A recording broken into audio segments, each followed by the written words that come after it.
Hello and welcome to part 1 in a series of videos that I'm putting out this week where I break down all the fights taking place this weekend at UFC 241 from a betting perspective. So in today's video I will be breaking down 5 fights, including the main event between Daniel Cormier and Stipe Miocic, and I have a feeling that this might turn out to be the longest breakdown video I have ever done, because in this video today I will be talking about some complex fights, and complex fights require complex analysis, which takes time. I know it's not for everyone, but I'm going to be going deep into some of these fights today, so if you're into that kind of thing, stick around. If not, there's plenty of other wiki cappers on YouTube that you can go and check out.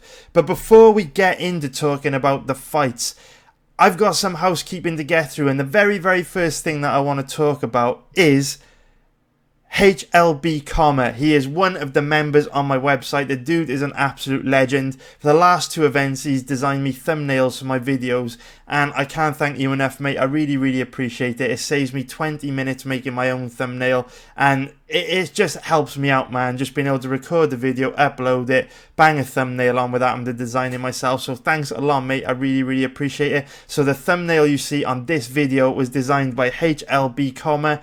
He is a member of my website. The dude is an absolute legend. Thank you very much, mate. And just a few other bits to get through.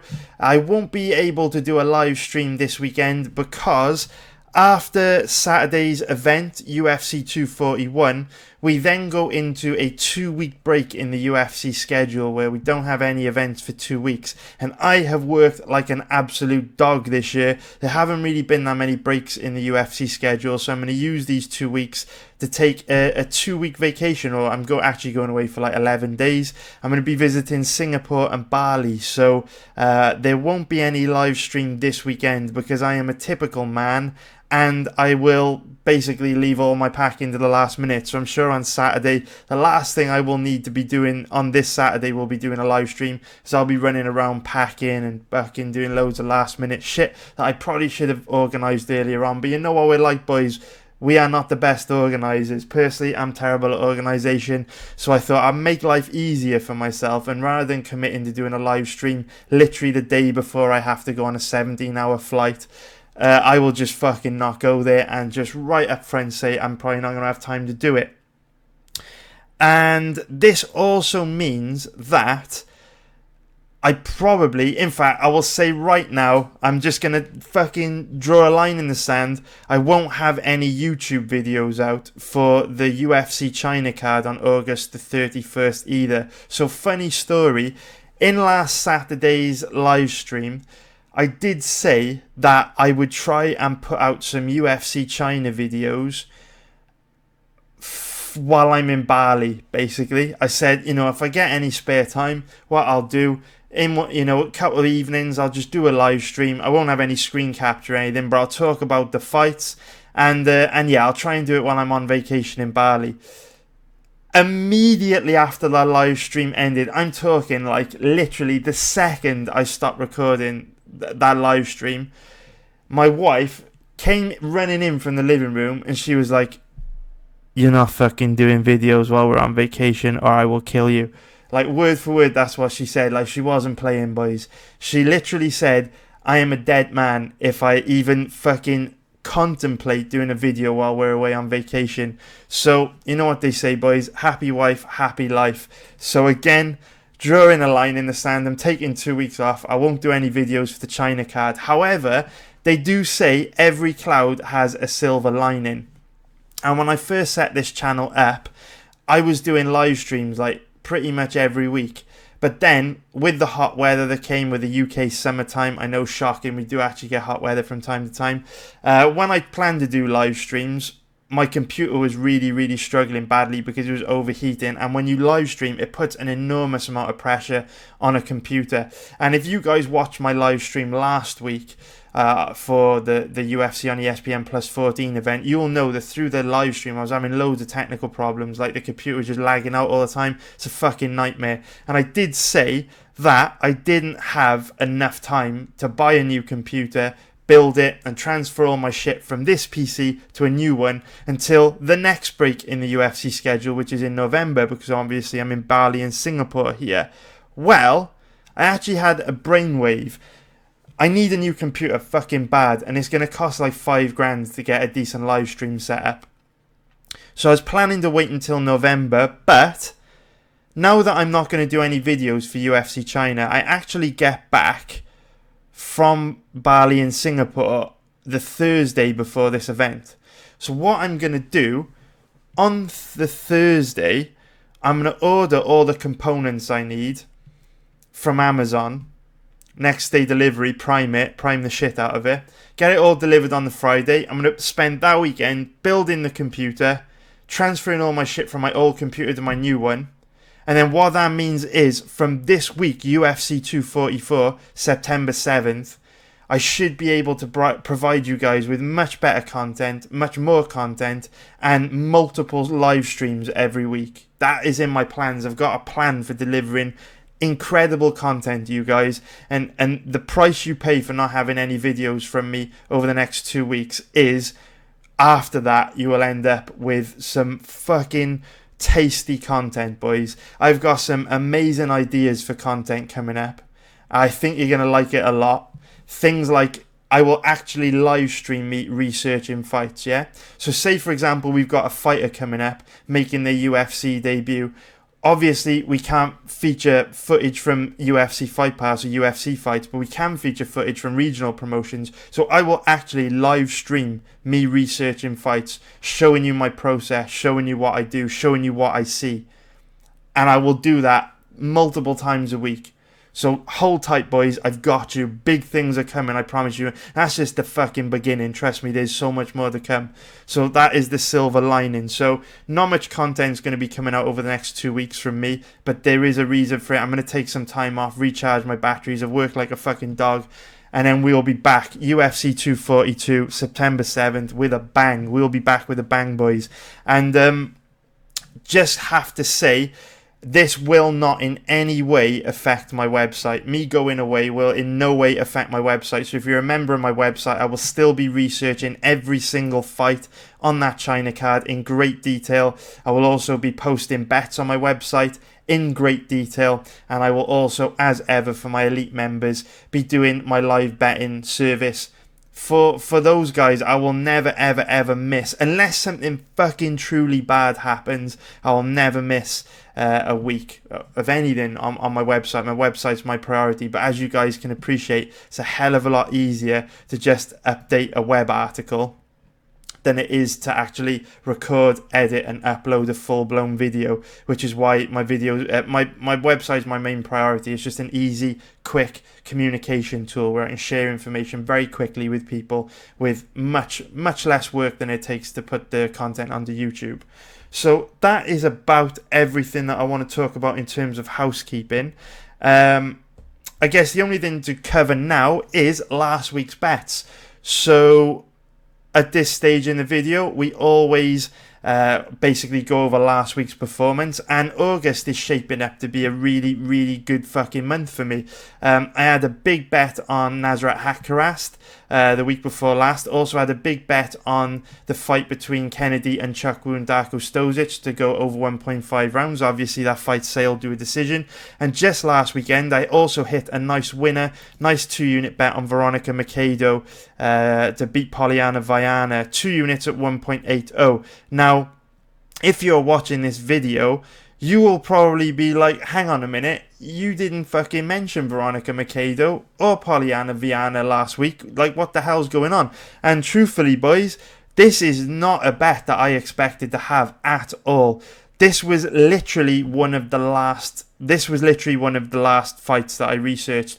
If you're a member of my website, you will know that I posted this bet very, very late. I think I only shared this bet with my members like 2 or 3 hours before this event took place, because I really didn't expect to have any bets on this fight. So what I tend to do is, when the odds for a card first get released and I start my research, I'll scan through all the fights and I'll prioritise researching the fights where I think the best opportunities to make money may be. And this fight, Poliana Viana against Veronica Macedo, was way, way, way, way, way down my list. I did not think I would be betting this fight, because from memory, I've got memories of Veronica Macedo repeatedly giving up position and putting herself in losing positions and giving up easy takedowns. And Poliana Viana is also absolutely terrible. Like, Polyana Viana pulls guard all the time. She was also taking this fight on 2 weeks' notice, and I just had no fucking interest in going there. And when I watched the weigh-ins on Friday night, I also noticed that Polyana Viana had a huge size advantage over Veronica Macedo. So the way I look at it is the odds on this fight were roughly even. From memory, both girls pull guard, give up easy takedowns, and give up position a lot. Viana's taking the fight on 2 weeks' notice, so there's no way I can bet her, even if she has got a big size advantage. That's fucking pass all day long. But then I have to research every single fight on a card, because I use my research for my live betting, because I make the majority of my money live betting UFC. So I have to bet every single fight, so that when I'm watching the fights live, I can anticipate what is going to happen next from studying a fighter's previous fights. It enables me to kind of see into the future. It's why we've got a huge edge in live betting, and why over the last 5 years I have consistently crushed it in live betting. I've never even hit a bad patch in live betting. And I left it. This fight was literally the last fight that I had to research. It was like 2 or 3 hours before the event. No, actually, that's not true. It was like 4 or 5 hours before the event was scheduled to take place when I researched this fight. And when I watched it, I honestly couldn't believe how good of a bet Veronica Macedo was. Like, it was trippy. It was one of those situations where, you know, when you research a fight and you actually think you must be missing something, because you know what they say, if something seems too good to be true, it usually is. That's how I felt about this fight. When I saw Veronica Macedo at these odds, I couldn't believe what I was seeing, because when I went back and watched Polyana Viana's fights, she's so flat-footed, so rigid, her striking defense is terrible, and on the ground she pulls guard at least once every round, and when she's on her back she does nothing. She just accepts being on the bottom. And all week I was hearing in the MMA media about this girl being a Brazilian Jiu-Jitsu world champion. I don't know what fucking tournament she won, but holy fuckballs, this girl is not a good level on the ground. Not a good level at all. The thing with Viana is she's like a lot of Brazilian Jiu-Jitsu fighters, and we're going to talk a little bit about this in today's video. She's like a lot of Brazilian Jiu-Jitsu fighters where they're just way too accepting of being on their back, way too happy fighting on their back. She's very, very similar to what we saw from Sarah Frotter a few weeks ago against Gillian Robertson. She is okay with being on her back because she's a pure Brazilian Jiu-Jitsu practitioner, and as we know, you know, very often when you're on your back in MMA, you're in a losing position. And even though Veronica Macedo pulls guard and ends up on her back a lot and puts herself in bad positions chasing long shot submissions, this girl is actually excellent at creating scrambles. And she forces her opponents to work very, very hard on the ground to maintain position because she's constantly attacking. And that is why I absolutely loved her in this fight, because I felt that even though she does give up position a lot, if both girls go to the ground, which is very, very likely because they both like to be on the ground, I would much rather have my money on the girl who is constantly attacking, constantly looking to improve position, and constantly looking to create scrambles, rather than a girl who literally just lies on her back and does absolutely nothing and pulls guard in every round. And Veronica Macedo came through for us in a big way, and that's simply the reason why I didn't share this bet with you on YouTube last week, was because I just fucking left it really late to research the fight, because I didn't think I would be betting on this fight, and then out of nowhere, like in the fucking final hour, as they say, I just found an amazing betting opportunity, and she came through for us, which is awesome. So now I'm 3-0 on the month, and August is shaping up to be a huge month for me, so things are going very well. It's also a very good year. I've made a profit in January, February, March, April, May. Don't know if I made a profit in June or July. I've actually had a complete memory blank, right? So I made a profit in January, February, March, April, May, and I know I made a profit in either June or July. I can't remember which way round it is. I've basically had one losing month this year, and I can't remember if it was June or July. So yeah, I'm like 5-1. That's not right. 6-1 on 6-1 on winning and losing months. Only one losing month this year, and I'm fucking doing really good, so I'm happy about it. And I've got a rock solid bet for this weekend that I'm going to talk about right now, boys. Right fucking now. Let's not waste any time. Let's get right into it, because I get tons of shit in the comments, yeah? Tons of shit. Let me take a drink of water. Take a lot of shit in the comments. I see you, pick boys. I see you in your criticism. All you want to do is criticize me because I never place any bets. Never give you guys picks. All I do is pass. This is all I see in the comments. All you do is pass. You're a fraud. You're clueless. You don't know what you're doing. All you do is pass. This is what I hear in the comments every fucking week. Despite the fact, if you go to the results page on my website, you'll see that I'm fucking crushing it this year. And I place loads of bets. But apparently, I pass all the time. And I don't know what I'm doing. Now, I do like to respond to feedback, respond to criticism. So when a lot of people are quite clearly not happy with the format of these videos and they just want picks and they just want bets, I thought this would be a great opportunity to give the masses exactly what you want. Exactly what you want. Because UFC 241, big event. And I find for these big events, a lot of casual bettors come out the woodwork and watch these videos. And for that reason, I deal with a lot more negativity in the comments than usual. So I thought this week, I will take positive, proactive action. And I will give the people what they want. So boys, I will give you right exactly what you want. I will hit you right in the dick with the content that you crave. If you are here for picks, I have got you, bruv. If you are here for bets, I have got you, bruv. If you only want picks and bets, I have got you right now. You can turn this video off in 30 seconds and you never ever have to watch that boring breakdown shit that I'm going to be cooking up for the next 40 or 50 minutes after that. So boys, trust me, this weekend, Rafael Assuncao is an amazing bet.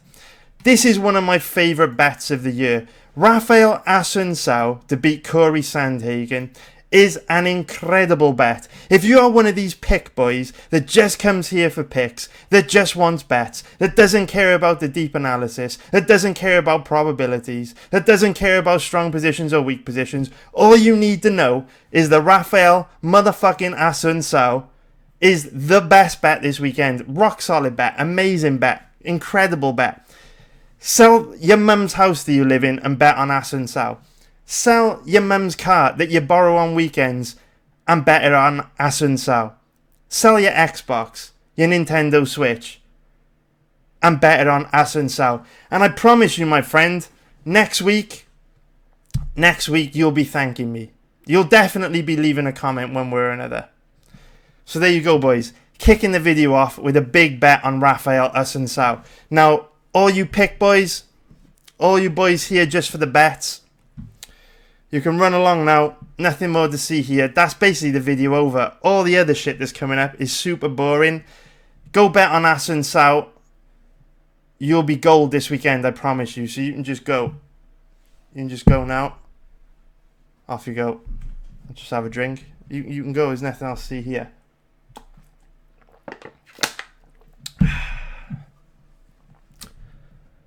What do you reckon, boys? Do you think they've all left? Do you reckon the pick boys have left, boys?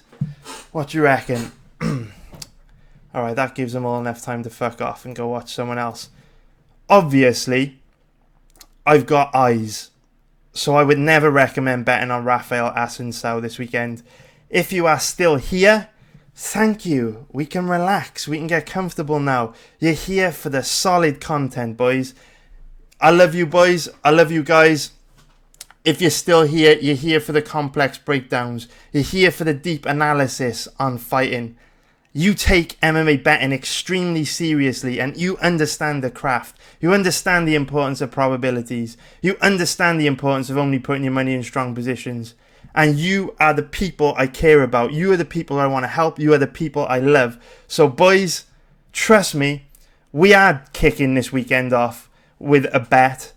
We are kicking this video off with a solid bet. But it ain't fucking Rafael Assuncao. Pick boys can fuck off and go watch the Wiki Cappers. This weekend, Corey Sandhagen is a rock solid bet. He really, really is. For the reasons that I'm going to get into in a minute. But trust me, Sandhagen, boys, ticks just about every single box you would want when you're going to place a bet on an MMA fighter. So, let's discuss the reasons why. So, where do we begin? Let's scroll down through my notes. And what am I going to go to first? Right. So I will say I do want to just start off with the odds here, because on my website last night I did send Sandhagen out as a bet to my members, and actually it's worked out okay actually. So something really strange happened last night. When I actually sent the bet out, Sandhagen's odds were floating around 1.64, which was minus 156 for an implied probability of 61%. Now, I personally capped Sandhagen at around about 70% here. So this is giving us a really nice 9% margin at these odds over the bookies. Sandhagen's a very good bet at these odds. Very, very good bet.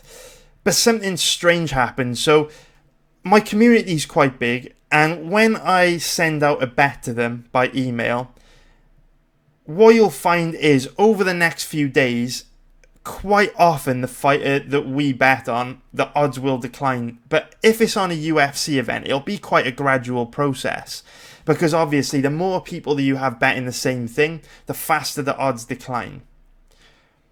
But it doesn't usually decline as fast as it did with Sandhagen. What I tend to see is when I put a bet out for a smaller promotion like Bellator or PFL or KSW, the odds normally get slammed instantly, like they decline very quickly, like within an hour. And what was surprising is, for the first time ever, this actually happened on a UFC fight. So I sent the email out yesterday afternoon to bet Sandhagen, and literally within an hour his odds got absolutely steamed down to around about 1.55. Now I can see they're kind of recovering here, which is good.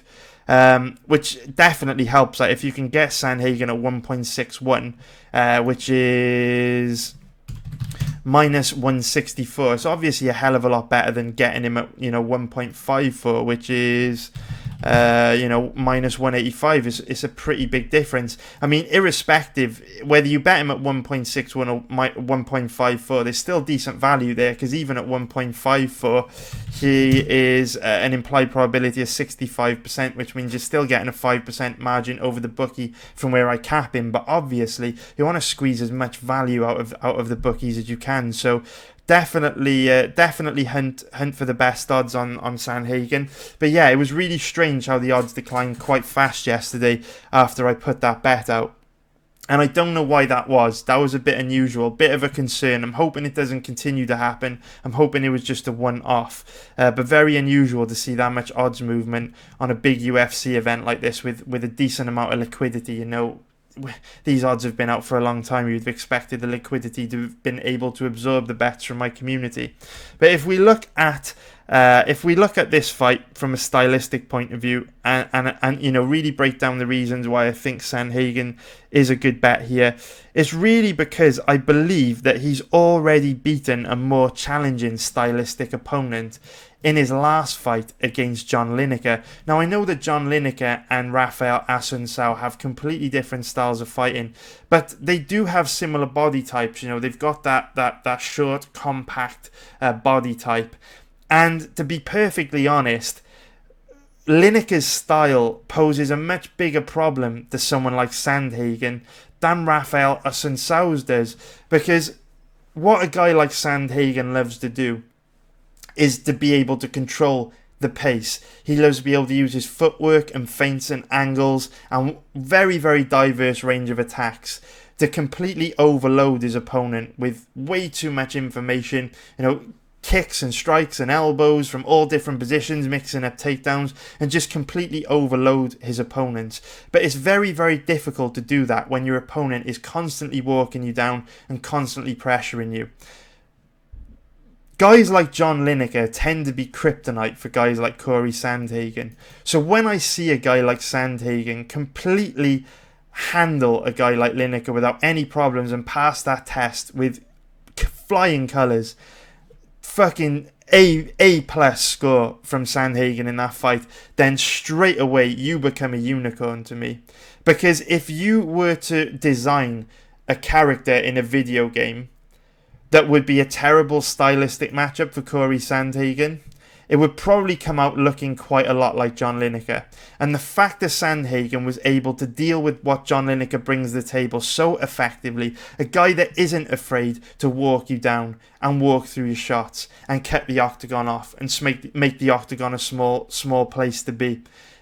You know, if you can, as Sandhagen, a guy that likes to use a lot of footwork and chip away at his opponent, if you can deal with that and come out on top, you got one with Sandhagen, man. He's the real motherfucking deal. Absolutely no doubt about it. And the frightening thing about this fight was that John Lineker has built a career off walking people down, pressuring them and breaking them with pressure. Like, he is a master of doing that. And Sandhagen took his best and actually ended up outworking Lineker. By the end of the fight, it was actually Lineker that was struggling to keep up with the pace the Sandhagen set, which is mind-boggling. I watched that fight earlier this week in the cold light of day, and I was in awe of how well Sandhagen dealt with a difficult style like Lineker. He's such a special fighter. He really is a special fighter. And at the age of 27, it is terrifying how good he is. He really is fucking really, really good, boys. At 27 years old, he's making massive improvements from fight to fight. And he only got past Lineker with a split decision win. But it was such a tough fight, such an impressive performance. And what we have to remember is a young fighter had really faced no one anywhere near the level of John Lineker before. It was a huge step up in competition for him. You know, I know at one stage in time, Uri Alcantara was one of the best bantamweights in the world, but he's not anymore. He's close to 40 years old. He's way past his prime. So to go from fighting guys like Bautista and a 40-year-old Alcantara and Austin Arnett straight to competing against a monster like John Lineker is such a huge step up in competition. And like I say, Corey Sandhagen passed that test with flying colours, and he will learn an incredible amount from that fight. He will learn so much about how to pace himself and how to deal with adversity in a fight. The amount of experience he will have gained from that 15 minutes is immeasurable, and I would bet he is going to look a hell of a lot better this weekend against Rafael Assuncao. He will have evolved from a Pikachu to a Raichu. From a Charmander to a Charmeleon. Maybe he hasn't quite reached the Charizard yet, but he'll fucking get there one day, boys. And right now, this Charmeleon's coming to do work on Saturday night. I promise you that. Sandhagen's amazing. He really is. He's already beaten a more difficult style for his personal style of fighting in Lineker than what Rafael Assuncao brings to the table. Now, Assuncao is an amazing fighter. Let's not undermine how good this guy is. Very technical striking, strong offensive wrestling, high-level Brazilian Jiu-Jitsu. But I don't see what problem he's going to bring to the table which Sandhagen isn't going to be able to solve. Because one thing that really impressed me about Sandhagen, and I never put that much weight on it in his last fight, because you always have to take things the fighters say in their fight week interviews with a pinch of salt. But when Corey Sandhagen spoke to the media before he fought John Lineker, he said that he is a total fight geek and he obsesses over studying footage of his opponents, working out their patterns, working out their flaws, and then building a system to destroy them. And I thought that was very interesting. At the time, I didn't really put too much weight on it, because fighters say all kinds of crazy shit in their interviews, and if you really put too much weight on what they say in their interviews, you get wrecked, because you can never really trust what they say. But that stuck with me after. It really did stick to me, because it was obvious that Sandhagen and his team had done their homework on Lineker, and they built the perfect game plan to go out there and beat an extremely tough opponent. And Assuncao is not as difficult a stylistic challenge to solve. Yes, he is strong offensively with his wrestling, but Sandhagen's going to be very difficult to take down. He's got great takedown defense. And also, Sandhagen's got a big size advantage. At 5'11" with a 71-inch reach, he'll tower over Assuncao at 5'6" with a 67-inch reach, which will make it very easy for the smaller man to hold down the bigger man in Sandhagen. And Rafael Assuncao is one of those guys who's quite happy to stand in the centre of the octagon and get into a kickboxing match, and that is what Sandhagen wants. So he can run rings around you and use his angles and his footwork and his diverse range of strikes to pick you apart. That is what this man wants, and that is what Assuncao will give him. And one of the biggest problems that Assuncao has had throughout his career is that he struggles to put his stamp on rounds. It is the reason why he was involved in 2 split decisions with Marlon Moraes and Aljamain Sterling. In close fights, he's not able to go epigear. He does struggle to put his stamp on rounds. And Sandhagen does not have that problem. He can sprint for 15 minutes without slowing down. He fights at a relentless pace. The guy is unreal. The guy is fucking unreal. And Assuncao struggles to put his stamp on rounds, and Corey Sandhagen doesn't. He is just a fucking hurricane of brilliance for 15 minutes. And I think that is what will be the main difference here. So I love it. I pass a lot of fights. I know I had a little bit of fun at the beginning of this breakdown. I had a little bit of fun because it amuses me how people always come in the comments and like, you never place any bets. Where are the picks? Just give us picks. And I make fun of it because it's really hard to make money from gambling. It's really fucking hard. That's why very few people do it. Even less make a living from it like I do. Very, very, very few people do it. And the only way, in my personal experience, 10 years of betting on MMA, the only way to make money in this game consistently is to only put your money in strong positions. And that is why I pass a lot, because it's hard to find really strong positions. But then if you go to MMABettingTips.com/results, you will see that I've placed a lot of bets this year, and I've done really, really well, because I only put my money in strong positions. And Corey Sandhagen is a strong position because he ticks just about every fucking box you could want when you are placing a bet. Let's go through it.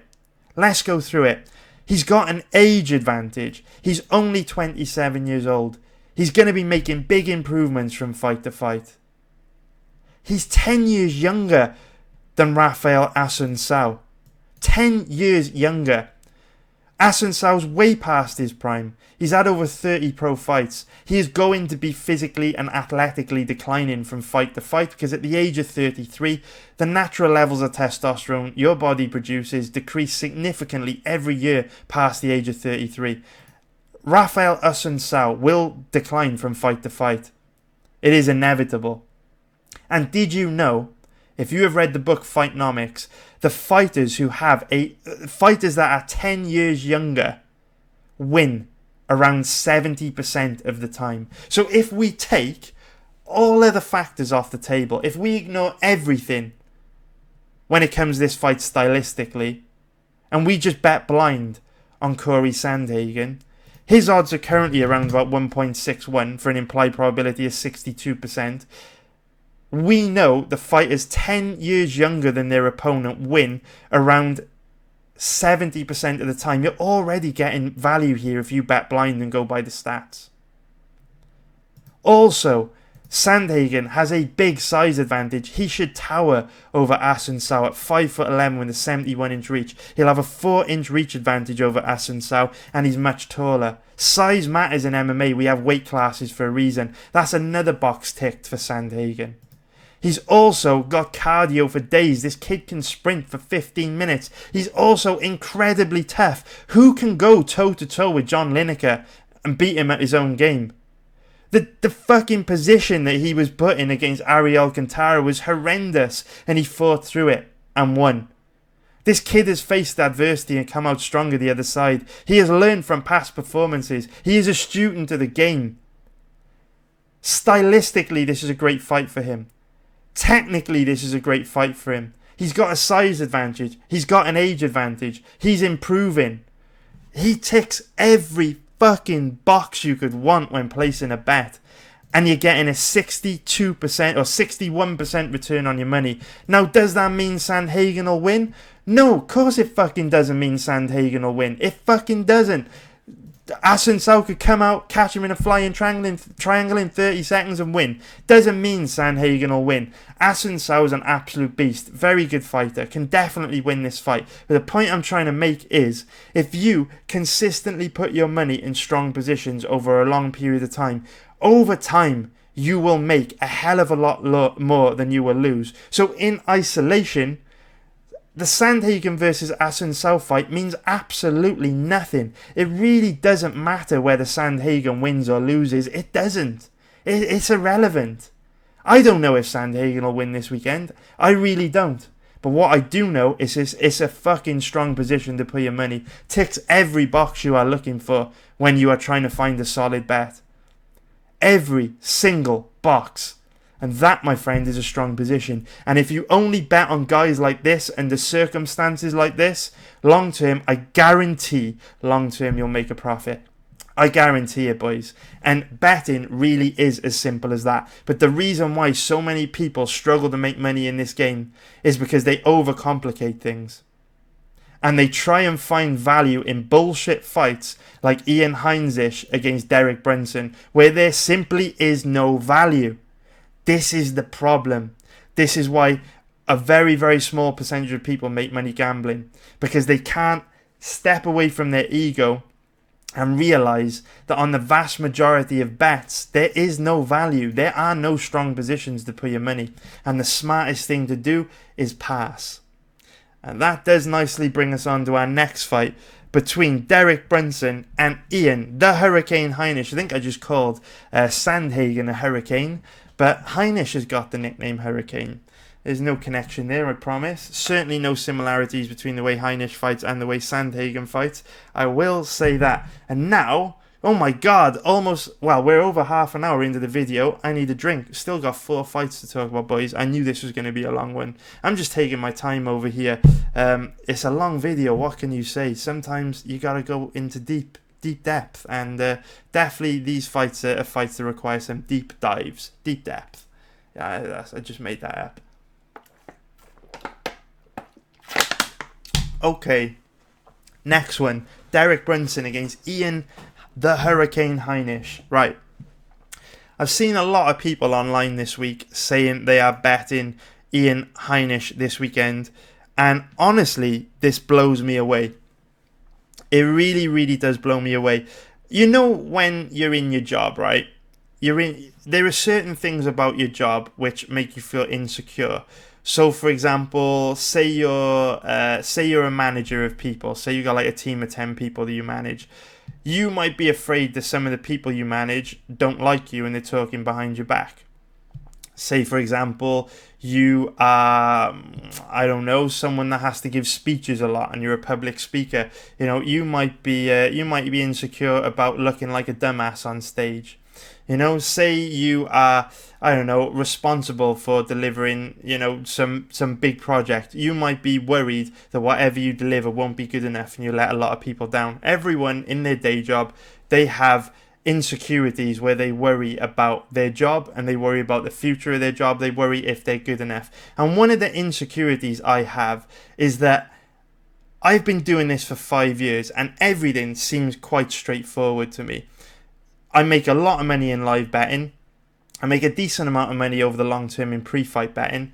And I always worry that one day the majority of people that bet on this sport will kind of work out how to make money on the sport like I do, and then that will make the odds less inaccurate. That will take away opportunities for me to make money, and I won't be able to be a professional gambler anymore because the odds will just become like way sharper. I worry about this shit. But when I see tons and tons of people online saying they're betting Ian Heinisch, it restores faith for me, because I know that as long as there are people in this world that think Ian Heinisch is a good bet to beat Derek Brunson, I will always be able to make money, because Ian Heinisch is one of the worst bets this weekend. Terrible bet, and there are so many people online that are betting him that I can feel comfortable knowing that so long as these people exist, I will be good. Because remember, whenever you bet on fights, you always need someone to bet the other side. That's why bookies are called bookies. They're bookmakers. They have to balance the books. You need an equal, well, not equal, but you need enough money bet on one side to be bet on the other side so that the bookies can take their percentage off the top and balance the books up. That's how it works, right? So I always worry that when people actually start to only put their money in strong positions, that will take food off my table, that will take the opportunities away. But so long as there are people out there betting guys like Ian Heinisch against guys like Derek Brunson, it's proof to me that the majority of people that bet on this sport have no idea what they're doing. And that gives me a lot of comfort and a lot of security for the future, because Ian Heinisch is just a terrible bet. And I want to make it very clear at this point that Ian Heinisch is not a terrible bet because I think he'll lose. It's actually the contrary. I think Ian Heinisch will win this weekend. The reason why Ian Heinisch is a bad bet is because there is simply no value in his odds whatsoever. And it's very important to talk about this fight, taking into consideration the odds, because this is not a fucking YouTube channel where you will find a guy giving you picks and telling you who they think will win. Because if you want that, I think Heinisch will win. But just because I think a fighter will win doesn't mean they're a good bet. Remember, good bets don't always win. Bad bets don't always lose. Corey Sandhagen might lose this weekend. It doesn't change the fact that it's a good bet. Ian Heinisch might win this weekend. It doesn't change the fact it's a bad bet. And let me try and explain to you what I mean. So if we look at the odds at the moment on Ian Heinisch, he is currently around about a 1.63 favourite, which is minus 158. That gives him an implied probability of 61%. That means in order to gain any value in a bet on Ian Heinisch, you have to cap him around about 67%, which means you basically have to give him a 67% chance of winning. And if you go and study the past fights of Heinisch and Derek Brunson, you simply cannot cap a fighter like this at odds of at a probability at 67%. It's impossible. I only cap Corey Sandhagen at around 70%, 3% shy of that 67% threshold that we would get on the implied value on Heinisch. And Corey Sandhagen, as I've just explained, ticks almost every single box you could want in a bet. He has pretty much every advantage you could want in an MMA fight. Heinisch doesn't have any clear advantages, and yet people are willing to bet him at odds of 1.63 at an implied probability of 61%, which is just very, very, very, very bad. Like, it's not a good deal. It's absolutely not a good deal. And remember, bookies make a hell of a lot of money. And the reason why they make a hell of a lot of money is that they try and bait you into making bad betting decisions. And one of the ways in which they bait you into making bad betting decisions is by setting traps in their odds. It's something we speak about a lot. And I believe this is a trappy odd because he's not too big of a favourite. He's kind of like middle of the road favourite, and people are like, oh, that's a pretty good return. That's like a 63% return on my money. Brunson's reckless. Brunson never uses his wrestling. Brunson might gas out, get tired. Brunson's got bad fight IQ. They throw all these reasons up into the air and they only focus on what Brunson doesn't do well, and they ignore Heinisch's weaknesses.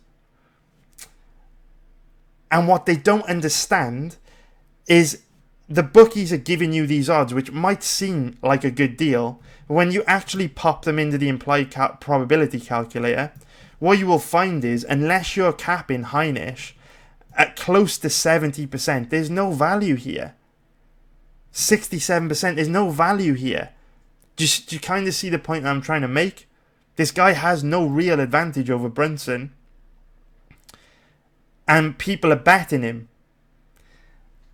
Which means the bookies have done their job, because these people might go out and they might get lucky on Saturday night, and Heinisch might win.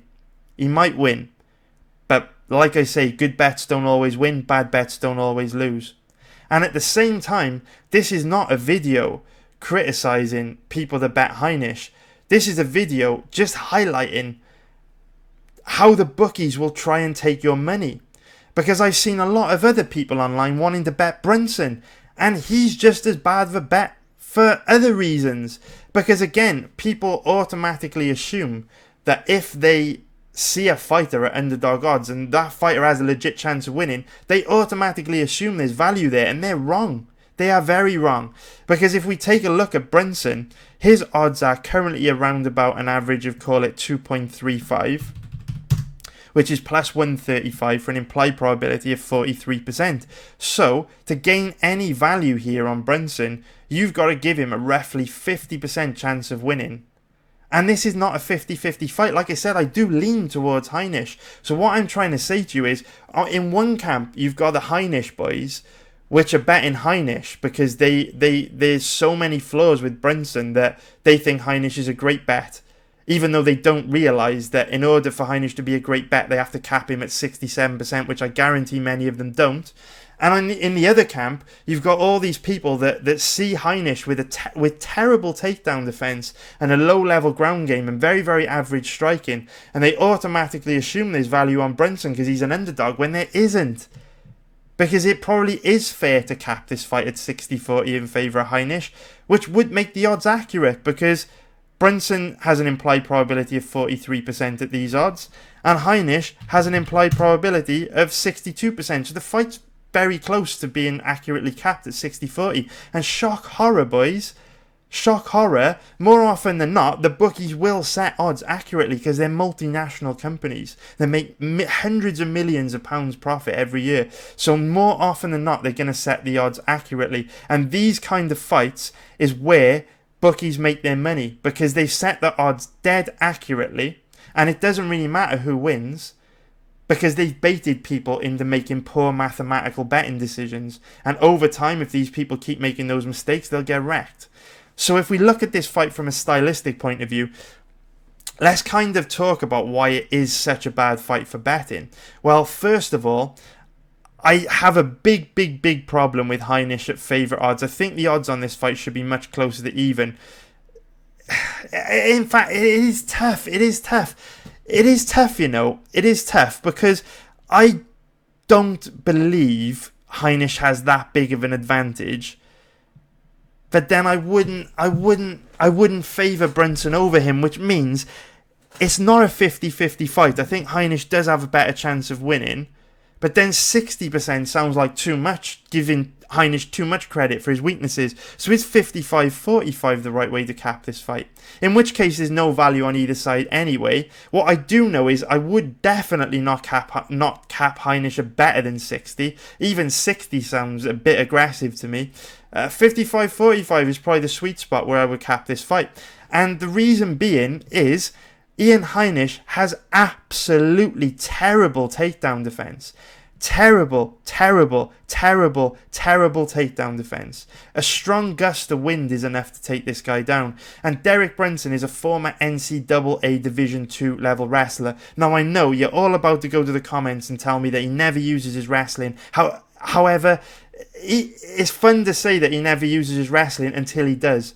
He took Romero down, which is a massive achievement.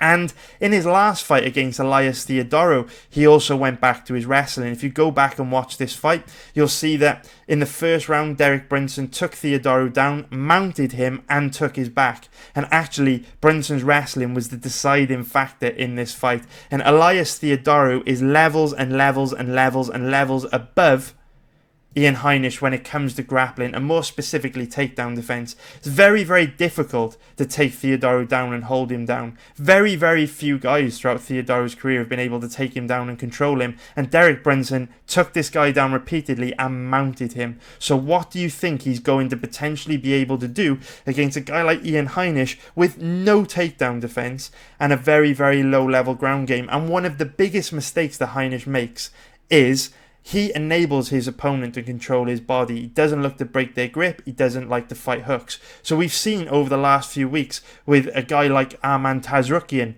we saw him use that body lock control to really give Olivier Aubin-Mercier a tough time. He would not let go of that control of the body, and that was the difference in that fight. And the big mistake Heinisch makes is he allows his opponents to control his body for long periods of time. If you go back and watch his fight against Shoeface, go back and watch his fight against Cesar Ferreira, he enables his opponent to control his body for far too long. And when you have an NCAA level wrestling background, this is one thing that these guys thrive on. They love the back control position. Derek Brunson could probably control Heinisch's back for 3 hours. If you're not trying to break Brunson's grip and fight hands, this guy will hold on to your body from body lock back control all day long. And it's a huge weakness that I've seen in Heinisch. Now, this fight gets complicated because Heinisch does actually do something very, very good.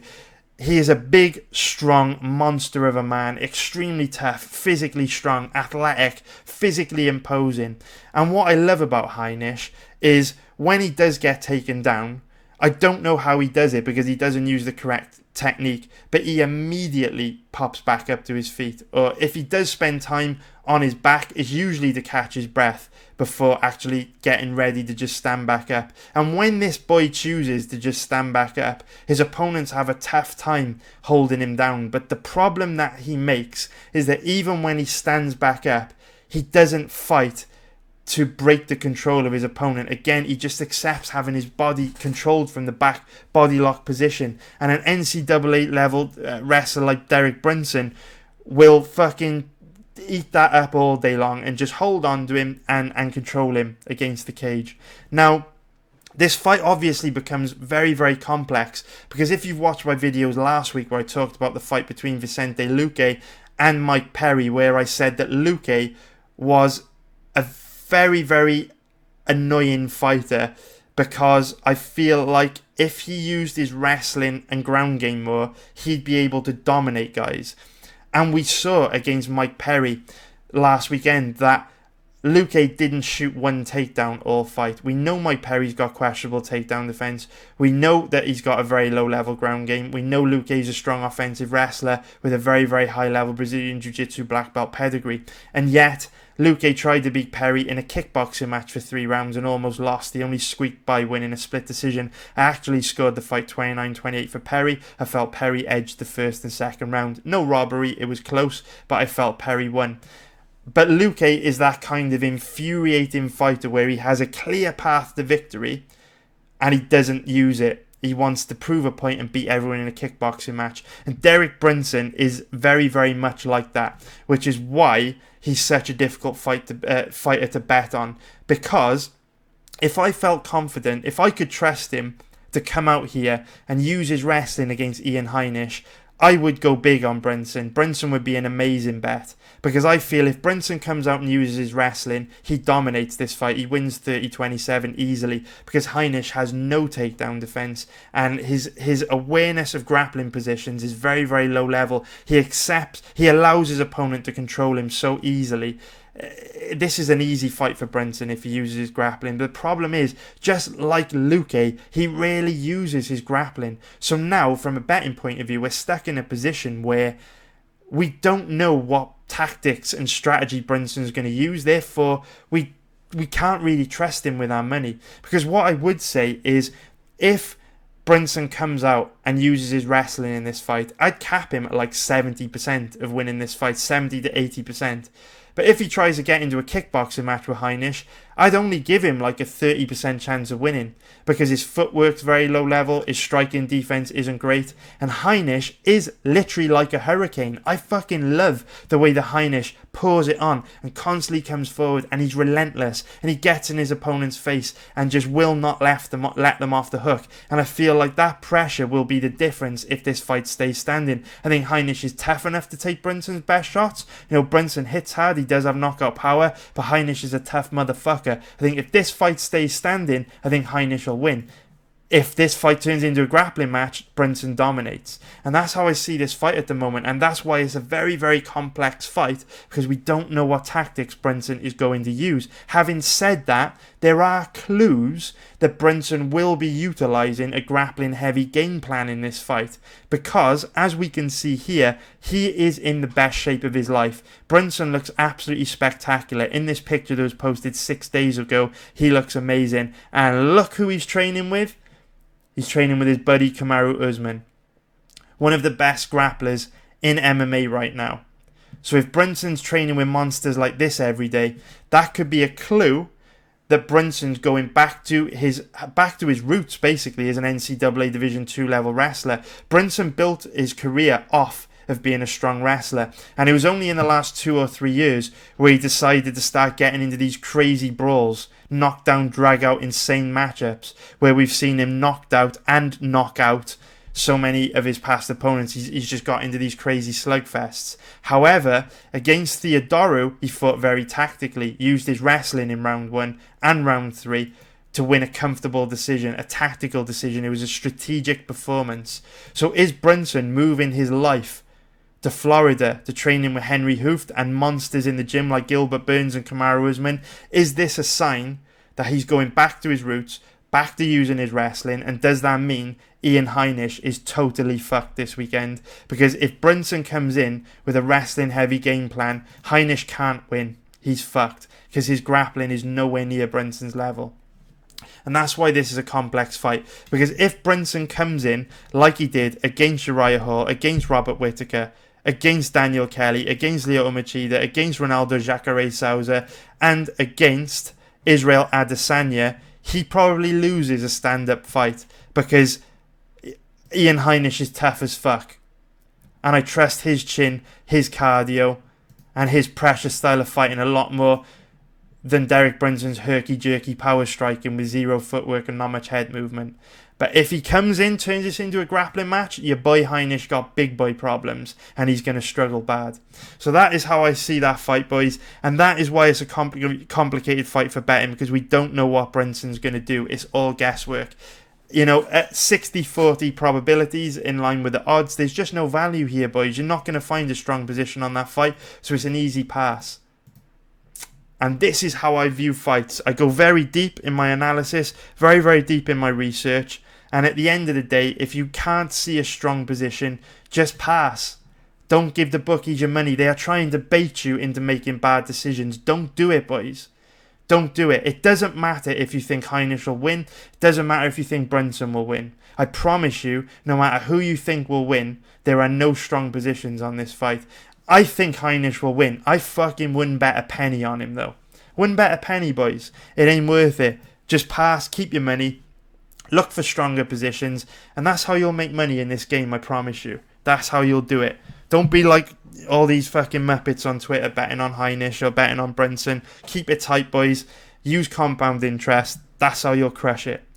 Right, so moving on to the next fight, we have got Jodie Esquibel against Hannah Cifers. I'm going to take another quick little drink here. Jesus Christ, we've only done 2 fights, covered an hour already. Right, Hannah Cifers against Jodie Esquibel.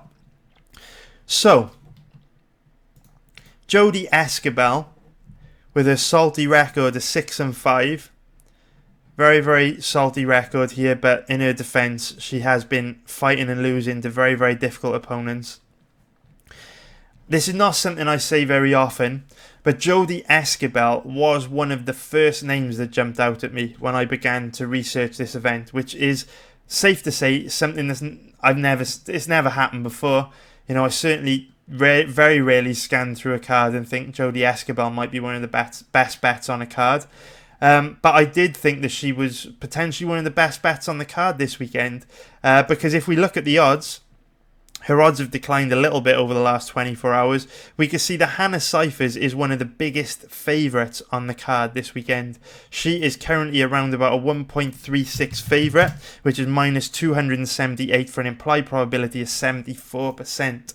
And Jodie Esquibel currently around about a 3.30 underdog, which is plus 230 for an implied probability of 30%. So the reason why Esquibel's name was one of the first names that jumped out at me was, again, not because I think she'll win, but because if we are looking at value in the odds, well, Hannah Cifers isn't usually the kind of fighter who you would expect to see at these odds. And also, one of the most interesting factors for me in this matchup is that one of the reasons why Jodie Esquibel's record is so bad is that she's very, very small at 5'1". She has been undersized throughout her entire career, and she has really faced much bigger opponents throughout her entire career, which is one of the reasons why she struggled so bad. You know, it's not a reflection on Jodie Esquibel's skills. She's simply too small for the divisions that she's been competing in. And as we know, size matters in MMA. We spoke about it in the context of the Corey Sandhagen, Rafael Assuncao fight. We're going to be talking about it in the Daniel Cormier versus Stipe Miocic fight in a little while. Size matters in MMA. And one of the reasons why Esquibel struggled so bad throughout her career is because she's so small. But this is also one of the reasons why her name was one of the first names that jumped out at me. Because at 5'1", you know, Hannah Cifers is only 5'2". So this is going to be one of the rare occasions while she's been competing in the strawweight division. Obviously, she fought at atom weight for a little bit in Invicta. This is one of the first times in her career competing at strawweight where she'll actually be facing a similar sized opponent to her, which levels the playing field a little bit. So my initial thoughts were, you know, we quite often see the bookies wiki cap odds, and I was feeling like this might be a little bit of wiki capping going on. You know, Hannah Cifers 9-3. Jodie Esquibel 6-5. I was hoping that they'd overlooked the fact that, you know, the reason why Esquibel's record is so bad is because she's been fighting much bigger opponents, and now chances are she might do much better against an opponent of a similar size to her. And I was really hoping that I'd found a hidden gem here in Esquibel, but at the moment I don't think I have. At least it's not a bet that I love, because Esquibel's one of these fighters that, an expression I often use, and I used it earlier on Rafael Assuncao, but she is a fighter that struggles to put her stamp on rounds. You know, doesn't really have much power in her hands, and even if she outpoints her opponent, you know, even if she outlands her opponent, quite often it doesn't look like she does, simply because she has no power in her hands. So what I'm trying to say is, she might land a 3-strike combo on her opponent, but if her opponent fires back with one big shot, quite often, because she lacks the physicality to hurt her opponents with shots, she's the one backing up. Her opponent looks like they've done the damage and landed the better shots, which means, you know, quite often she struggles to put her stamp on rounds and she loses rounds. And I think there's a very good chance we'll see that happen with Hannah Cifers, because Hannah Cifers is only 5'2", but she is like the Terminator. She doesn't really throw that higher volume of strikes, but she does walk forward, she marches forward, very, very tough, very good chin, very good cardio, and she hits hard for someone this size. So the way I see this fight is, you know, both girls are going to be meeting in the middle, and even though Esquibel might outland Cifers, she might outvolume her, Cifers' shots are going to count for a lot more, and they are going to be the shots that leave a lasting impression on the judges. Now, with a fight like this, I don't think Esquibel is a bad bet. I've got to make it really clear. I don't think she's a bad bet at these odds. 3.35 plus 235 for an implied probability of 30%. I don't think she's a bad bet, because women's MMA fights do tend to be close. I do think she can outstrike Cifers. I do think she can win. I do think this fight is closer than the odds suggest. But with this fight, I have a philosophy when it comes to betting on MMA, right? I am not opposed to taking big gambles, but compound interest is very, very important. Very, very, very important. And the way that I look at a bet like this is, more often than not, I believe Esquibel is going to lose. Okay? I really do believe Esquibel's going to lose this fight, even though I do believe there's a little bit of value in her odds, not a crazy amount, but a little bit of value. Now, the way I look at this fight is, some people will bet Esquibel this weekend because they believe that if they constantly place plus EV bets over a long period of time, they are guaranteed to make a profit. I disagree with those type of people strongly. Like I say, I make a living betting on MMA. I've been doing this a very long time. And I can tell you that almost all the people that I talk about, all the people that talk about this philosophy of just consistently placing plus EV bets, irrespective of the odds. If you keep placing plus EV bets over the long term, you are guaranteed to make a profit. In my experience, the vast majority of these people do not make a living gambling. They don't. They get paid $10 an hour to write articles for Pinnacle Sports. They're great at keeping stats. They're great at keeping Excel spreadsheets. But in terms of cold hard cash, they're not particularly great at delivering with cold hard cash. And the reason is, at the end of the month when it's time to pay your mortgage, you can't pay the mortgage with value bets. You can't pay the mortgage with plus EV bets. You can only pay the mortgage with cold hard cash. And the way that you get cold hard cash from gambling is by only putting your money in a strong position over time. Really strong positions like Sandhagen. The way you have to look at a bet like this is, even though there's a little bit of value on Esquibel, if she loses on Saturday night, all your money's gone, your money's dead in the water, and you never get an opportunity to win that back. It doesn't matter if you find a fighter on next week's card, the China card, at similar odds with the same amount of value. Because guess what? They can lose too. And it doesn't matter if you find a bet at similar odds on the card after that with a similar amount of value. Because guess what? They can lose too. There are no guarantees in cage fighting that just because you consistently place plus EV bets over a long period of time, you will make a profit. Because MMA is not a repeatable sport. It is not a repeatable outcome. We are not talking about coin flips, where if you flip a coin 1,000,000 times, roughly you're going to end up with a 50-50 outcome. Jodie Esquibel and Hannah Cifers will never fight under the same circumstances, at the same time, in the same arena, at the same stage in their careers, after the same training camp, ever, ever, ever again. So if you bet Esquibel this weekend, your money's gone and you will never get it back. No matter what strategies you read on Pinnacle Sports, no matter what betting philosophy you have, take it from a guy that makes a living betting on MMA, you are heading down a road that will not get you where you want to be. And that's the problem with the Esquibel bet, because the way I look at a bet like this is, you have a guy in Corey Sandhagen this weekend that is a very solid bet, ticks just about every box you could want. He's probably going to win. And if you bet Sandhagen and you get that profit, that enables you to then compound that money and bet larger amounts next week.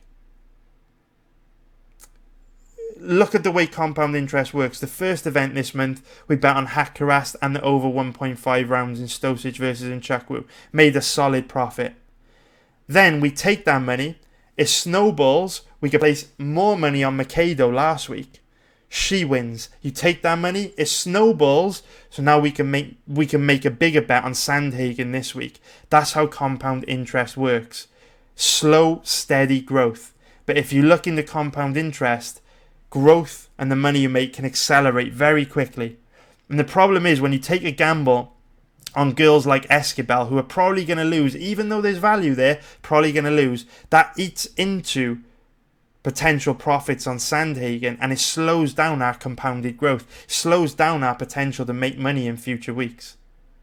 So while I do get to some extent where the plus EV value boys are coming from, like I say, barely any of them are making a living from gambling, and you can't pay your bills with plus EV bets. You have to pay your bills with cold hard cash, and compound interest is the best way to grow your money.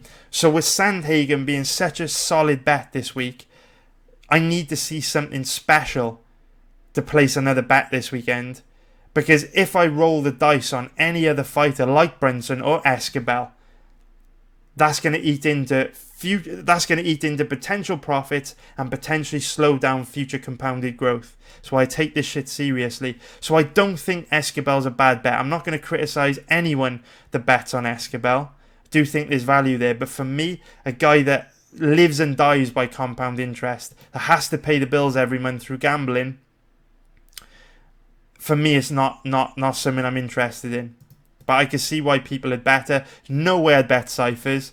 But Esquibel, if you have a low risk tolerance, if you like to gamble, I don't think Esquibel's a bad bet. Just know she probably loses, and I know that's kind of, for a lot of people, a bit of a paradox, bit of a what do you call it? Bit of a contradiction. But remember, good bets don't always win, bad bets don't always lose. I think Esquibel's a good bet, but she probably loses. And again, if you've been fucking watching the video for an hour and 10 minutes and that hasn't sunk in yet, you're fucking watching the wrong guy. So anyway, next fight that I want to talk about in today's video is Kenney against Manny Bermudez. Now, this is one of those fights that's very, very difficult to cap because there's so many unanswered questions for both these guys. And if you look at the odds on this fight, we can currently see that the odds are around about, well, they were even actually in the last 24 hours. Bermudez's odds have declined from around 1.80, which is minus 125, down to around 1.70, which is minus 143. So the odds have declined in the last 24 hours since I planned this breakdown, which does change my perspective a little bit. But I do think this fight's roughly 50-50. I do, because there's a lot of unanswered questions around both guys. So it's a difficult fight to cap because Manny Bermudez has looked excellent and very bad in his past fights. So the majority of guys that he's faced throughout his career, he's absolutely blown through them. And on the ground, he's a total nightmare. Submission game is excellent. He is a beast on the ground. Total nightmare. But if you go back and watch his UFC debut against Albert Morales, you'll see a lot of red flags. First red flag is his striking's very low level. You know, Albert Morales isn't a guy known for having power in his hands, and he wobbled Manny Bermudez in that fight. You'll also see that Bermudez has very, very bad takedown defense, and like a lot of Brazilian Jiu-Jitsu practitioners, way too happy fighting off his back. Way too happy. Spends so much time on his back when on the ground and shows no urgency to improve his position or work his way back to his feet, which is a huge red flag because 9 times out of 10 the guy in top position will be the guy winning. That's what makes this a complicated fight, because Kenney showed in his UFC debut against Ray Borg that he is a strong wrestler. And what you find with guys like Manny Bermudez at 14-0, absolutely tons and tons and tons of wins by submission on his record, what you'll often find with guys like this is when they first start out and it's clear they're very, very high level on the ground. You know, Manny Bermudez is a nightmare on the ground. His Brazilian Jiu-Jitsu is at a very high level. But what you often find is guys like this can have loads of success blowing through lower level guys on the regional circuit. You know, lower level guys in the UFC, blowing through them because they don't have the submission defense to deal with his high level Brazilian Jiu-Jitsu. And he just catches them in something. But as guys like Manny Bermudez face a step up in competition, they'll face more challenging styles, more difficult opponents.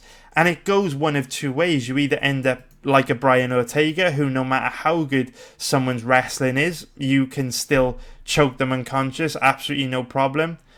Or you go the other way and your style becomes much less effective as you go up, because quite simply, BJJ is all you have. You don't have your striking to fall back on. You don't have your wrestling to fall back on. And at the moment, I think it's very difficult to determine which way Bermudez is going to go. Is he going to be able to use his BJJ, like Ortega, to strangle anyone to death that wants to go to the ground with him? Or is he just going to be one of these BJJ guys that you can shut down from half guard? It's very difficult to tell. What I would say is that his performance against Albert Morales makes me lean more towards him being ineffective than a Brian Ortega. But it was his UFC debut. He's a young guy. Guys never performed their best in a UFC debut. I don't want to be too harsh on him. All I'm saying is there were some big red flags in this performance. Now, it's a difficult fight for capping because we don't really know that much about Kenney's submission defense. And like I've said, Manny Bermudez is a fucking nightmare on the ground. He will strangle you to death if you give him a slight window of opening.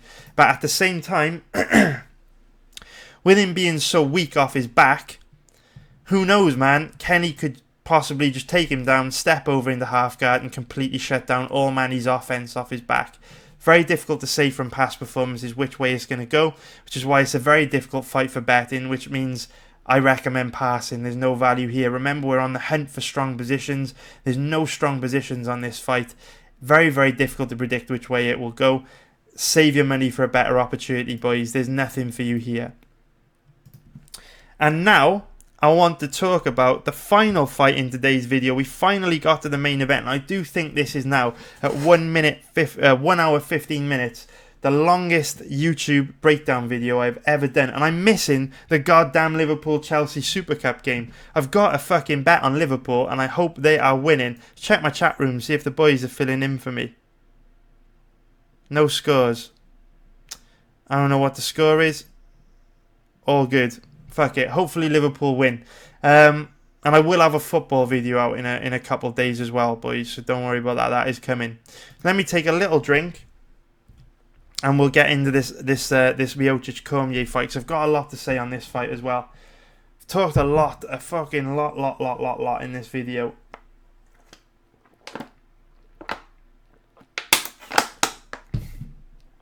Okay. Right. This was a very, very easy fight to research, because obviously they already fought a year ago. So it's very easy to research, because if we go back and watch that fight, it could tell us a lot about how this rematch might play out. So what is quite interesting is that Cormier obviously won in round 1, but the odds pretty damn close to even. I find that interesting, don't you? Like, realistically, if a guy gets starched in round 1, and you could bet the guy that starched him at almost even money, that would seem like a pretty good bet to me. And to be honest, if Cormier's odds keep improving, again, when I planned out what I was going to say here, Cormier wasn't at these odds. A lot of money started to come in on him. And I am seeing a lot of line movement on this card. A hell of a lot of line movement, which is interesting. Like I say, the odds moved on Sandhagen very quickly. But yeah, let's get into it then. So Daniel Cormier against Stipe Miocic. Even though their first fight was only 4 minutes long, we did get a chance to learn quite a lot about how this matchup might play out. And the first thing that I would say is that, and I wish I could show you footage of their past fight here, but obviously if I do the video I'll get flagged for copyright. What I would say is that Cormier looks very, very different at heavyweight than he did at light heavyweight. Very different. Very, very different. He's carrying a lot of extra body mass. He didn't look healthy at all. I absolutely love Daniel Cormier, so I don't want to say anything disrespectful towards him. I don't want to say anything disrespectful about any fighter, because any fucking fighter would kick my ass. More of a man than I will ever be.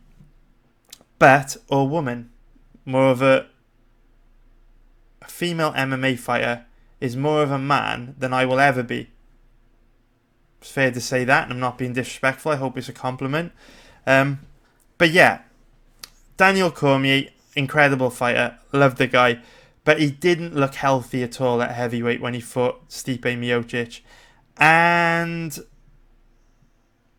didn't look that healthy against Derek Lewis either. And I think a trap a lot of people might fall into is trying to cap this fight based on skills that Daniel Cormier demonstrated in the light heavyweight division. Because I feel quite strongly that the Daniel Cormier at 40 years old that is competing at heavyweight, carrying all that muscle mass, not even muscle mass, all that extra body fat, I don't believe he's capable of doing the same things that he could do at light heavyweight. I really don't like the way Cormier looks at heavyweight at all. He's much slower, much less mobile, much more flat-footed, and something's definitely off with him.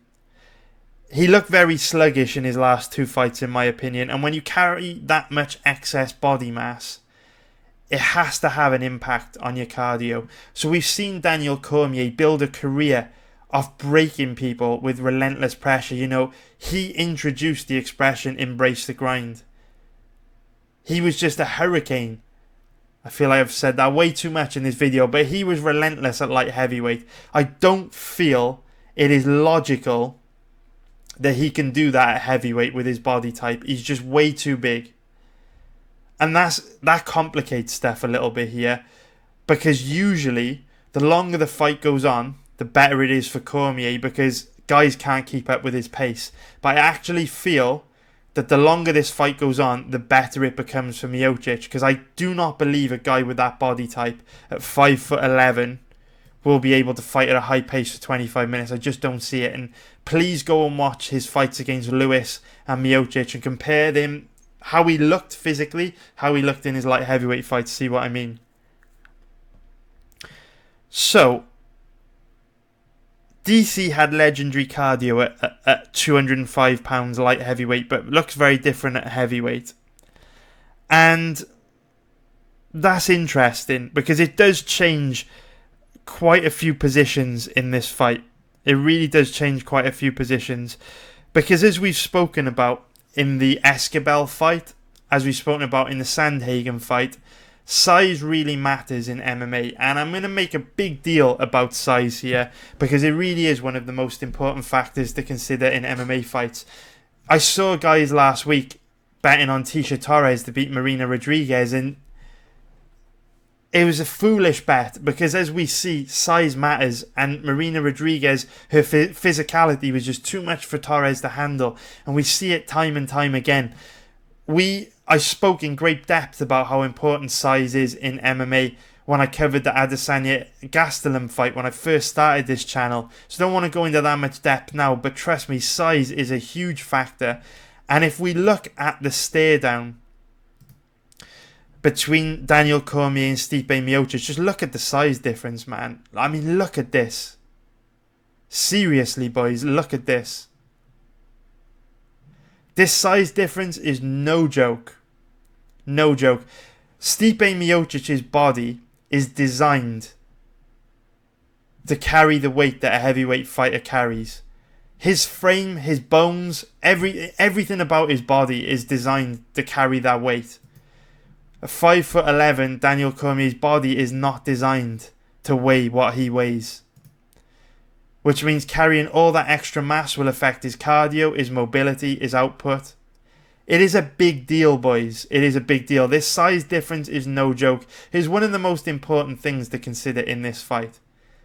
And to understand how big of a difference this size could make, let's explore the three positions where this fight could take place. You know, striking, grappling, and in the clinch. You know, first of all, let's consider the grappling, because Daniel Cormier is the former United States Olympic wrestling team captain.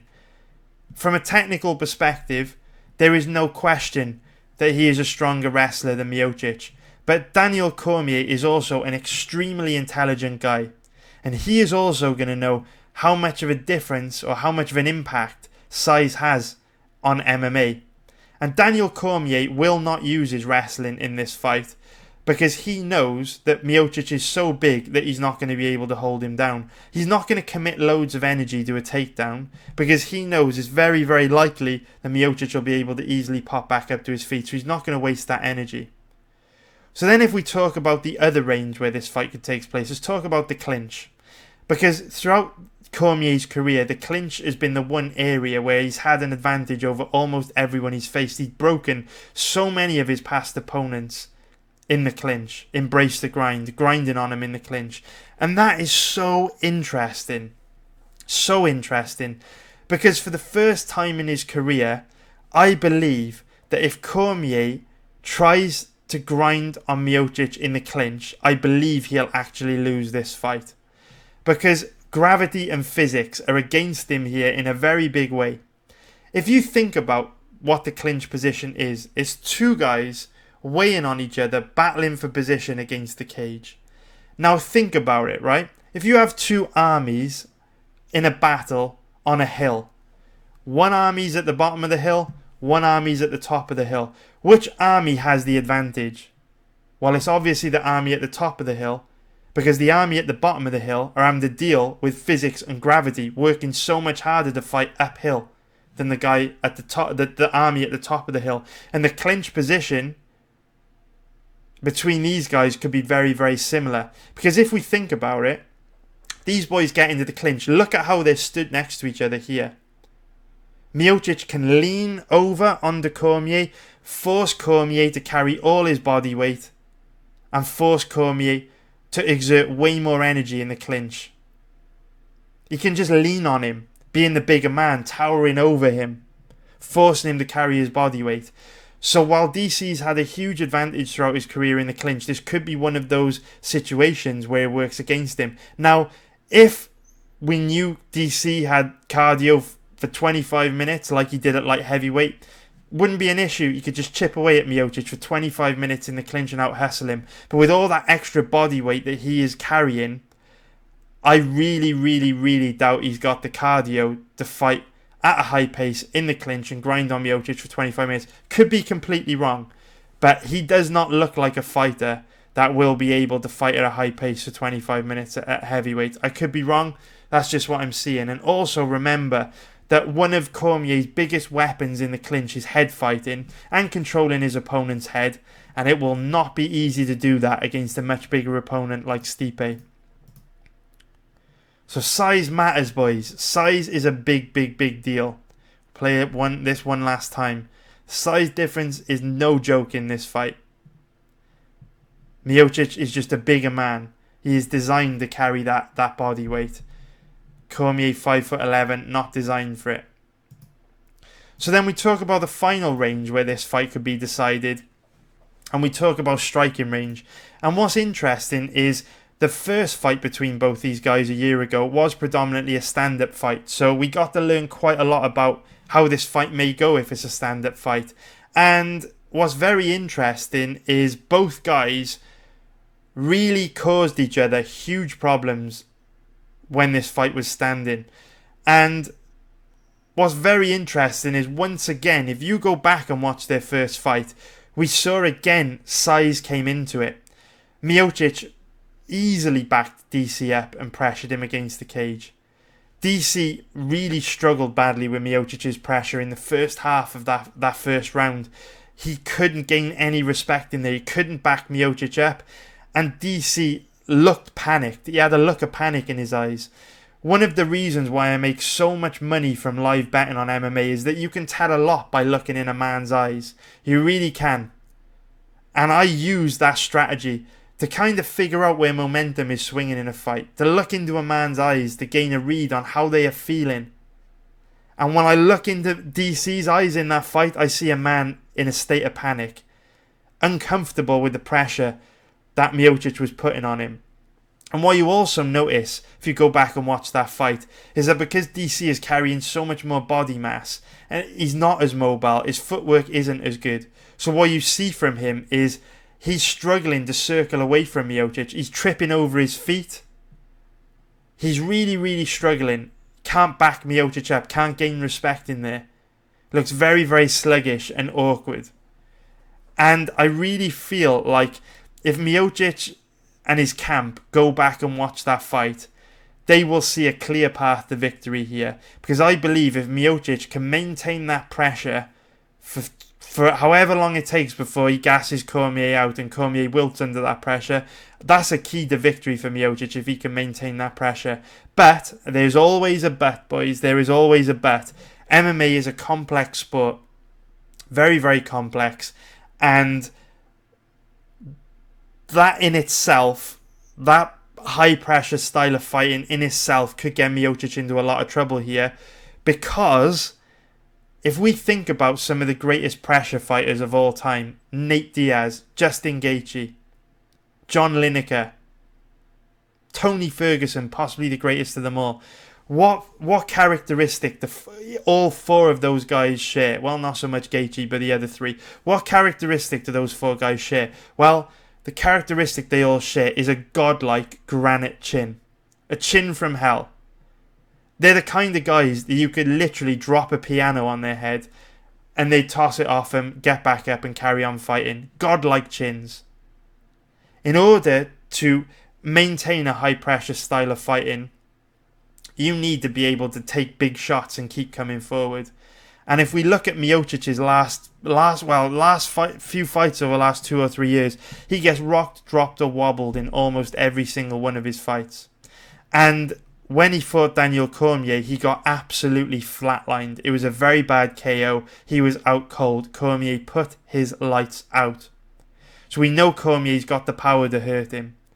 So that's what makes this a very complicated fight, because I do believe that this is a tricky stylistic matchup for Cormier because of the size difference, because he may not be able to go to his biggest strengths, which are his wrestling and clinch work, because the size may negate his advantages there.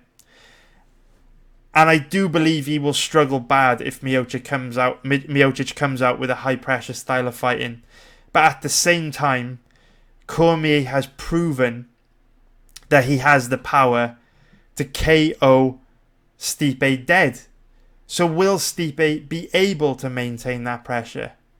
Or will there be moments where he'll be forced to fight DC in kickboxing range, and when the fight's in that range, he's at significant risk of being knocked out?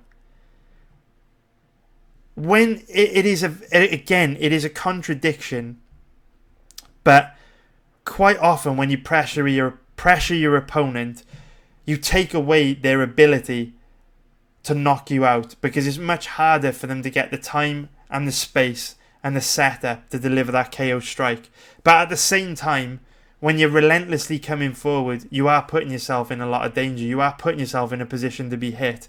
It's kind of a weird thing, right? It is kind of a weird thing. In many ways, you take many of your opponent's attacks away from them, but you also have to put yourself in a lot of danger.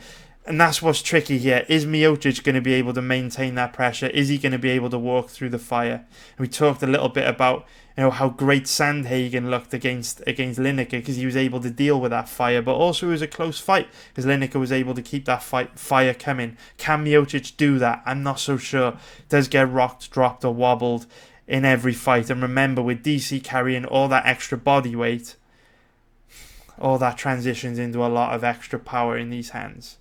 Now these hands, his hands, those Popeye chicken hands, because looks like DC's been eating a fair amount of chicken for these heavyweight fights. But remember, that's also a strength, because DC talks a lot about it being a tough cut down to light heavyweight. So maybe the fact that he's fighting a heavyweight where he's able to eat wherever he wants to eat, he says he's quite open about the fact that he loves his food. He did that funny commercial with Popeyes and stuff for the MMA awards. He's quite open about the fact that he loves food, and sometimes that can help a fighter with their mentality and relaxation go into a fight, which helps them fight with freedom and perform at their best. Other times it works against them, and they don't put that road work in to stay in shape, and they don't put that cardio training in to keep their weight down, and they don't diet properly, which can affect their cardio. Do you see what I'm saying? So a lot of uncertainties, man. There's a lot to unpack, you know what I'm saying? But it's why we love MMA, man. It's why we love MMA. And if anyone tells you they feel confident on either one of these guys this weekend, run a mile from him, because no one can feel confident this weekend. It's a complex fight, man. It's a really complex fight. Good luck to you, though, if you're choosing to bet the fight this weekend. I'm personally passing, because the way I look at a fight like this is, if you go on Fight Pass and you watch their first fight, when it is over, when the fight is said and done, despite the fact that Cormier knocked him out, when that knockout shot lands, if you take that 20-second moment out of that fight, basically what I'm trying to say is, if you clipped that fight just before the knockout, if you clipped it and you showed it to 100 people, I guarantee you no one would have a fucking clue who was going to win that. It would probably be 50-50 split either way. If you literally went up to 100 random strangers on the street that had never watched MMA before, and they didn't know anything about both these guys, if you cut that fight 20 seconds before the knockout landed and you asked them who they thought would win, I'm pretty sure it would be roughly 50-50. And that's why it's a bad idea betting this fight, because if you look at the odds, current average odds available on Cormier, 1.74, which is minus 135, which is an implied probability of 57%. If you look at the odds on Miocic, current average odds 2.15, which is plus 115 for an implied probability of 47%. The odds are so close to 50-50. There's just no value here. I don't need to go into it again. I've given loads of speeches on hunting for strong positions in this video. There's no strong positions on this fight. It's an easy pass. So that is it, boys. That was a fucking long video, man. An hour and a half of me waffling on and talking a load of nonsense. If you're still here, though, thank you for listening to this point.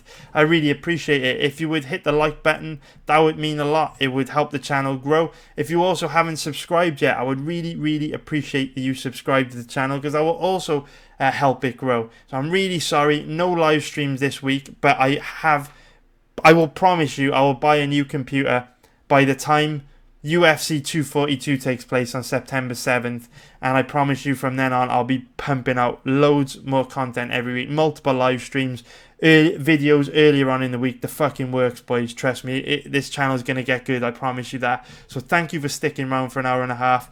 How I haven't bored you to death is quite amazing to me. I definitely couldn't listen to some donut from Wales talk a load of shit for an hour and a half. So thank you for sticking with me. I really appreciate it. Love you, man. Have a great day, and fingers crossed Liverpool get it done tonight. Take care, everyone. I will see you tomorrow with Pat.